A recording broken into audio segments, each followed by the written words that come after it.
With the end in sight for America's longest war, this is what packing up looks like in Afghanistan. Row after row of US military vehicles sit in the yard at Bagram, waiting to be transported back to the United States. We've got tens of thousands of vehicles that need to go back to the depots in the United States, be reset and issued back to the Army. And this is where it's happening, in giant warehouses in 8 locations across the country. Weapons, communications and equipment systems are stripped from each vehicle, with another team going through every nook and cranny looking for stray ammunition. Sometimes you gotta think creatively. Such as? Are you ready? Spots like this in the wires. Just places you wouldn't normally look. Yeah. Up to 1,500 vehicles will be retrograded each month as more and more US bases close down.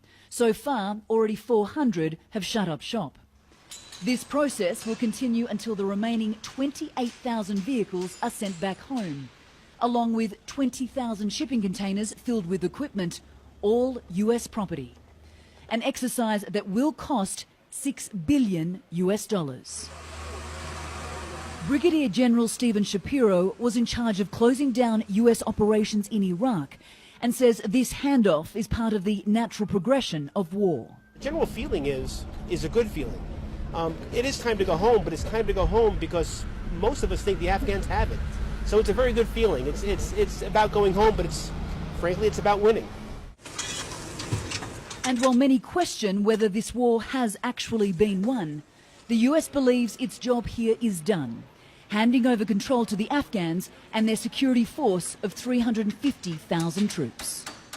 America's war in Afghanistan began here in Bagram back in 2001. And while US and international forces are already packing up and pulling out, this base will be an enduring presence post-2014.